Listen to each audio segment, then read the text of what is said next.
Group នឹងជំរាបសួរបងប្អូនពុំមីងទាំងអស់គ្នាថ្ងៃនេះខ្ញុំឈ្មោះស្រីនៅធ្វើជាវីដេអូបង្ហាញទៅកាន់បងប្អូនពុំមីងដែលស្រឡាញ់និស្ស័យខាងចិញ្ចឹមមាន់ស្រែបងប្អូននេះដែរគឺពូជមាន់ស្គួយដែលខ្ញុំរៀបចំទុកមកវគ្គទៀតដែលយើងចាប់មាន់ចេញមុនអញ្ចឹងណាបងប្អូនចាមាន់សាច់កាលណាដែលខ្ញុំចាប់ចេញហើយគឺខ្ញុំចាប់ផ្ដើមទុកកូនមាន់ខ្ញុំចំនួន3 4បន្ទប់បន្តទៀតទៅដើម្បីយើងទាញចំណូលចូលប្រចាំខែប្រចាំថ្ងៃអញ្ចឹងណាបងប្អូនចាមាន់សាច់សម្រាប់បងប្អូនពុំមីងដែលពួកគាត់ចិញ្ចឹមគាត់គាត់ឲ្យខ្ញុំជួយនេះគិតមើល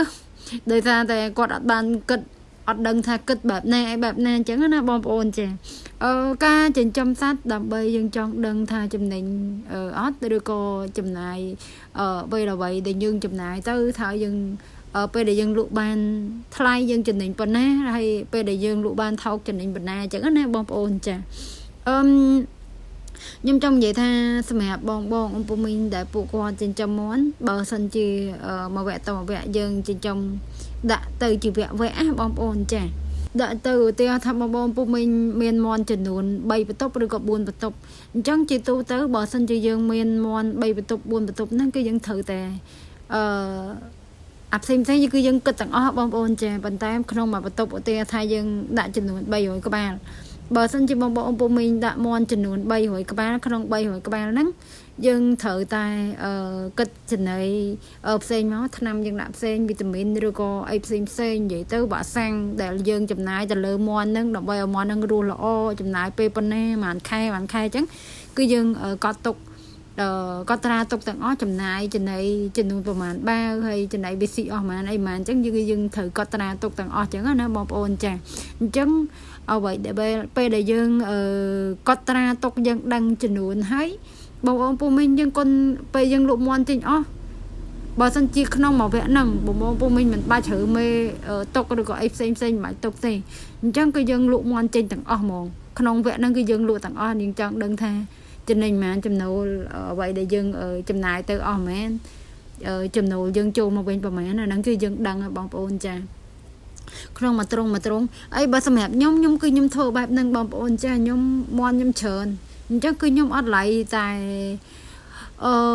គិតញ៉ៃច្រើនទេប៉ុន្តែបើដំបូងគឺខ្ញុំគិតអញ្ចឹងមែនប៉ុន្តែមកឥឡូវនេះពេលឥឡូវនេះគឺខ្ញុំអត់គិតឡៃគិតអញ្ចឹងទេបងប្អូនដោយសារតែមាន់ខ្ញុំច្រើនមាន់ខ្ញុំ 4-5,000 ក្បាលដែរអញ្ចឹងបើសិនជាយើងគិតបែបហ្នឹងក៏អត់ឡៃបានមានពេលគិតទេបងប្អូនចំណីគឺស៊ីច្រើនហើយបន្លែអីផ្សេងហ្នឹងគឺយើងត្រូវតែមានប្រចាំដែរបងប្អូនចាអញ្ចឹង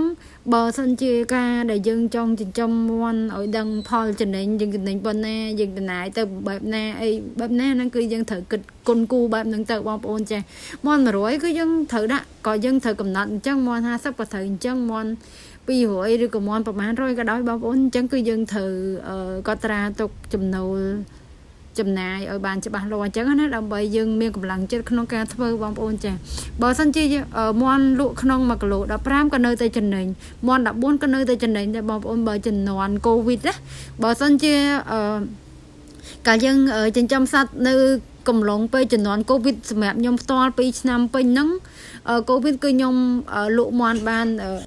ក៏ពេលកំឡុងពេលហ្នឹងគឺខ្ញុំបាន1គីឡូ13បងប្អូន13គឺចាប់បោះធុងហ្មងអញ្ចឹងពេលដែលយើងលក់បាន1គីឡូ13ក៏នៅតែចំណេញដែរបងប្អូនប៉ុន្តែចំណេញតិចវាអត់ចំណេញច្រើនដូចយើងលក់បាន1គីឡូ14 15 16 17អីចឹងទៅប៉ុន្តែបើសិនជា18 19 20ហ្នឹង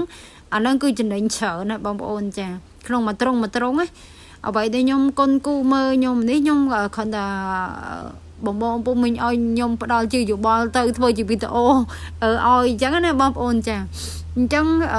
ខ្ញុំថាធ្វើយូរហើយប៉ុន្តែអ្វីសំខាន់វីដេអូហ្នឹងក៏ខ្ញុំធ្លាប់ដូចជាធ្លាប់ធ្វើដែរបងប្អូនចាបងពុំមិញតែងតែទឿនឲ្យខ្ញុំធ្វើមួយចំណុចហ្នឹងដោយសារតែការដែលយើងចិញ្ចឹមយើងក៏ត្រូវច្បាស់ទៅលើការគុនគូចំណូលចំណាយយើងចំណាយទៅប្រមាណចំណេញមកវិញប្រមាណអញ្ចឹងណាអាហ្នឹងគឺយើងត្រូវគិតគូទាំងអស់ដែរបងប្អូនចាយើងធ្វើអីមួយបើសម្រាប់ខ្ញុំផ្ទាល់បើចិញ្ចឹមទៅអត់ចំណេញហ្មងគឺខ្ញុំអត់ចិញ្ចឹមដែរអញ្ចឹងសម្រាប់បងប្អូនពុំមីងដែលយើងចិញ្ចឹមសត្វចង់ឲ្យសត្វយើងចិញ្ចឹមទៅរស់ល្អសត្វយើងចិញ្ចឹមទៅ tên chấm nấu cho lo dương bàn tròn chẳng được thôi môi cái đó bông ôn ăn miên bị nè mà nè từ thô phèm ăn phèm tê chọc chay phèm món cứ ở đây bông ôn trà sầm hẹp nhom to cái nhom trên chôm rồi về mà năm mà khai nhom chọc chay khung ở vị sai khang trên chôm mòn bông ôn lút lo khung càng chôm mòn bênนั้นคือខ្ញុំអ្វីដែលខ្ញុំចាប់ដើមធ្វើគឺខ្ញុំធ្វើពីតិចមកមែនទែនតិចសឹងតែមើលអត់ឃើញបងប្អូនចាខ្ញុំចិញ្ចឹមពីចំណុចទូចមកហើយពេលដែលខ្ញុំបរិយារបស់ខ្ញុំទៅធំមកដល់ 10000 ក្បាលជាងនេះក៏ខ្ញុំខំប្រឹងដែរបងប្អូនការចិញ្ចឹមសត្វបងឪពុកមីងដឹងហើយថាវាអត់ចេះនិយាយប្រាប់យើងថាវាមានជំងឺនេះជំងឺនោះអីដូចមនុស្សយើងចេះប្រាប់ថាឈឺកន្លែងនេះឈឺត្រង់នេះបងប្អូនចាប៉ុន្តែបើសត្វវាអាចប្រាប់យើងរៀបរាប់ប្រាប់យើងបានថាវាឈឺត្រង់នេះបាននេះបងប្អូនអញ្ចឹងយើងត្រូវតែរៀនមើលពីអាការៈវាយើងត្រូវតែចេះការប្រើប្រាស់ថ្នាំការពារជំងឺទៅតាមដំណាក់កាលយើងត្រូវដាក់ថ្នាំបែបណាក៏ដើម្បីកុំឲ្យមាន់ឬក៏ទាយើងឈឺ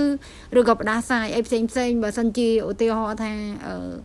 មាន់យើងវាពងតិចឬក៏ទេពងតិចអីចឹងអាហ្នឹងគឺយើងត្រូវតែច្បាស់លាស់ទៅលើចំណុចទាំងអស់ហ្នឹងដែរបងប្អូនចាអញ្ចឹងបើសិនជាយើងចិនឆៃនៅចំណុចណាមួយដូចជាការសំចំណីអីផ្សេងការដាក់ចំណីអុយស៊ីឬក៏យើងស្តង់ដារនៃការសំចំណីយើងត្រូវធ្វើបែបណាដើម្បីឲ្យមាន់យើងធំធាត់លឿនដើម្បីឲ្យទេយើងបានចំណូលចូលមកច្រើនអីចឹងទៅបងប្អូនចាអញ្ចឹងជាទូទៅសម្រាប់បងឪពុកមីងដើម្បីចង់ឲ្យខ្លួនឯងលូតលាស់បាននិងលូតលាស់ទៅមុខរឹងមាំទៅមុខបានអាហ្នឹងគឺយើងអត់មានពីណាម្នាក់ដែលអត់ជួបបញ្ហាទេបងប្អូនអញ្ចឹងយើងត្រូវស្វែងយល់ពីជំងឺទាំងអស់ហ្នឹងបងប្អូនចាស្វែងយល់ពីចំណុចខ្សោយរបស់ខ្លួនឯងស្វែងយល់ពីបញ្ហាអីមួយដែលយើងកំពុងតែធ្វើប្រចាំបើសិនជាយើងជួបជំងឺឬក៏យើងត្រូវធ្វើបែបណាដើម្បីឲ្យសត្វយើងជាមកវិញល្អដើម្បីឲ្យមាន់ឬក៏ទាយើងកុំឲ្យវាឈឺអីចឹងទៅអញ្ចឹងជាទូទៅយើងត្រូវមានក្បួនខ្នាតដាក់ថ្នាំការពារជំងឺឬក៏វ៉ាក់សាំងការពារជំងឺទៅតាមដំណាក់កាលអីចឹងទៅបងប្អូនចាអញ្ចឹងពេលហ្នឹងគឺយើងលូតលាស់បានល្អទៅតាមនឹងដែរបងប្អូនចា